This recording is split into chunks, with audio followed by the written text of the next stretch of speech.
राधे राधे। जय श्री कृष्णा। श्री कृष्ण भक्त प्रभु के बाल स्वरूप लड्डू गोपाल की पूजा करते हैं।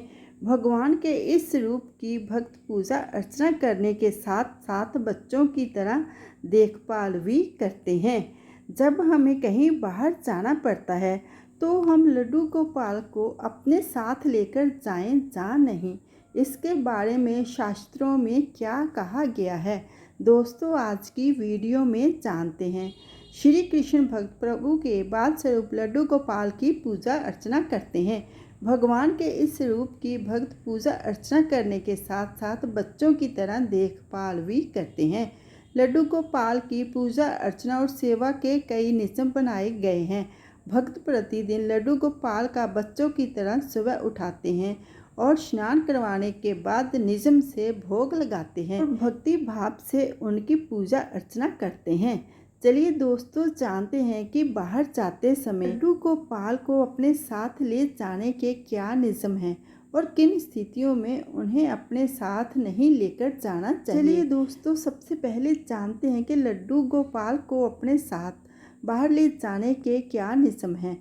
लड्डू गोपाल को प्रभु का बाल स्वरूप माना जाता है। ऐसे में भक्त उन्हें घर पर अकेला नहीं छोड़ते हैं।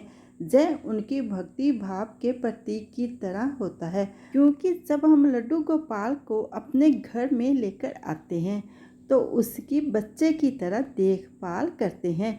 जिस तरीके से माता पिता अपने बच्चे को घर में अकेला नहीं छोड़ते हैं, उसी तरीके से माना गया है कि लड्डू गोपाल को भी घर में अकेला नहीं छोड़ना चाहिए। कि लड्डू गोपाल को अपने साथ बाहर ले जाते समय उनके लिए साफ वस्त्र, आसन, भोजन, जल आदि की उचित व्यवस्था करना जरूरी है।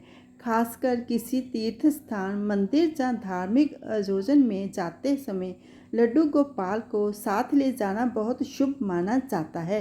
अगर आप लड्डू गोपाल को अपने साथ बाहर लेकर जा रहे हैं तो कुछ बातों का जरूर ध्यान रखना चाहिए। लड्डू गोपाल को अपने साथ जहां भी लेकर जा रहे हैं वहां साफ सफाई और पवित्रता का पूरा ध्यान रखें।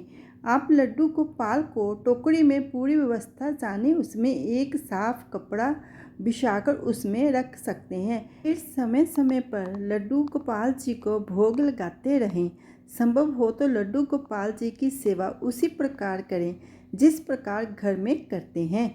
लड्डू गोपाल जी के वस्त्र भी साथ ले जाएं और स्नान करवाने के बाद उनके वस्त्र बदल दें। समय समय पर उन्हें भोग लगाते रहें। जिस प्रकार एक छोटे बच्चे को घर में अकेला नहीं छोड़ा जा सकता, उसी प्रकार लड्डू गोपाल को भी घर में अकेला नहीं छोड़ना चाहिए। वहीं अगर आप लड्डू गोपाल को अपने साथ ले जाने में असमर्थ हैं तो आप ऐसी स्थिति में उन्हें किसी जिम्मेदार व्यक्ति को सौंप सकते हैं जो व्यक्ति भक्ति भाव से उनकी सेवा करे। चलिए दोस्तों जानते हैं कब अपने साथ लड्डू गोपाल को लेकर नहीं जाना चाहिए।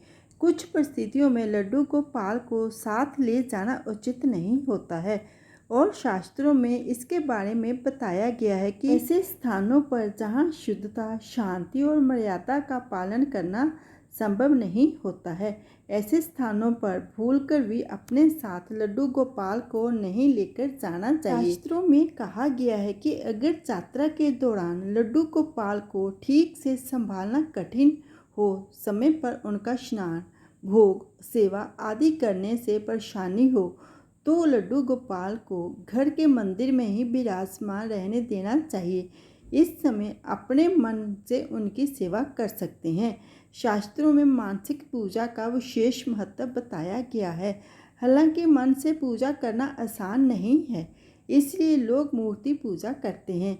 अगर आप अपने साथ लड्डू गोपाल को नहीं लेकर जा पा रहे हैं तो आप जहां भी रहें उनका मानसिक रूप से ध्यान करते हुए उनकी सेवा करें। शास्त्रों में कहा गया है कि भक्तों को भगवान कृष्ण के बाल स्वरूप लड्डू गोपाल की देखभाल बच्चे की तरह करनी चाहिए, लेकिन इस बात का हमेशा ध्यान रखना चाहिए कि वह भगवान हैं और मनचाहे तरीके से उनकी पूजा नहीं कर सकते हैं। मनमाने ढंग से उनकी सेवा करना उचित नहीं है। शास्त्रों में बताए गए नियमों के खिलाफ जाकर आचरण करने वालों से प्रभु कभी प्रसन्न नहीं होते हैं। शास्त्रों में ये साफ बताया गया है कि लड्डू गोपाल बाल स्वरूप में हैं। ऐसे में किसी भी बालक को घर पर अकेले नहीं छोड़ा जा सकता है। जब अगर ऐसा करना ही पड़ रहा है तो सबसे पहले लड्डू गोपाल को सुला देना चाहिए। उसके बाद लड्डू गोपाल के सामने भोग के रूप में पकवान रख दें। उनका ध्यान करते हुए उनमें तुलसी का पत्ता ज़रूर रख दें। उसके बाद आपके द्वारा लगाया गया भोग वह स्वीकार कर लेंगे। शास्त्रों में इस बात का जिक्र किया गया है कि आप बाहर जाते समय लड्डू गोपाल के सामने खाना ज़रूर रखें। उसमें तुलसी का पत्ता डालने से पहले एक बात ध्यान रखें कि आप जितने दिन के लिए घर से बाहर जा रहे हैं उतने तुलसी के पत्ते खाने में ज़रूर रख दें। लड्डू गोपाल की जिस घर में पूजा होती है, घर में सुख शांति और समृद्धि का वास होता है। धन समृद्धि में वृद्धि होती है, सभी कष्टों का निवारण होता है और सबकी मनोकामना पूरी होती है। लड्डू गोपाल की पूजा करने से घर में सकारात्मक ऊर्जा का संचार होता है और भगवान की कृपा दृष्टि बनी रहती है।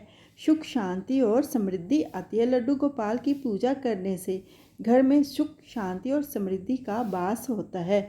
उनकी कृपा से धन समृद्धि और सम्मान में वृद्धि होती है। लड्डू गोपाल की सेवा से सभी कष्ट दूर होते हैं और खुशियां आती हैं। धार्मिक मान्यता है कि लड्डू गोपाल की पूजा करने से भक्तों की मनचाही मनोकामनाएं पूरी होती हैं। लड्डू गोपाल की पूजा से घर में सकारात्मक ऊर्जा का संचार होता है और वातावरण शुद्ध रहता है। लड्डू गोपाल की पूजा से भक्त अपनी आत्मा को शुद्ध कर सकते हैं और आध्यात्मिक उन्नति का मार्ग प्रशस्त कर सकते हैं। ज्योतिष शास्त्र के अनुसार लड्डू गोपाल की सेवा करने से व्यक्ति की कुंडली में मौजूद ग्रह दोषों के प्रभाव को कम किया जा सकता है। लड्डू गोपाल भगवान श्री कृष्ण का बाल स्वरूप है और उनकी सेवा एक छोटे बालक की तरह की जाती है। रोजाना विधि विधान से लड्डू गोपाल की पूजा करने से घर में सुख समृद्धि का वास होता है।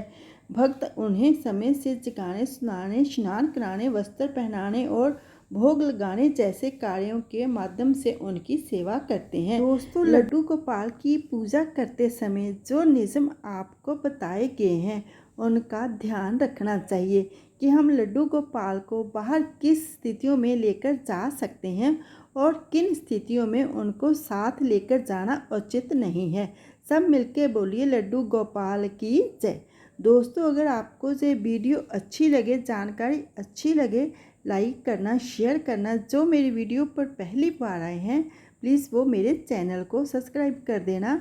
सब्सक्राइब करना बिल्कुल फ्री है और जिन्होंने सब्सक्राइब करके रखा है उनका दिल से धन्यवाद करती हूँ। लड्डू गोपाल की कृपा सबके ऊपर बनी रहे। सब मिलके बोलिए लड्डू गोपाल की जय। राधे राधे। जय श्री कृष्णा।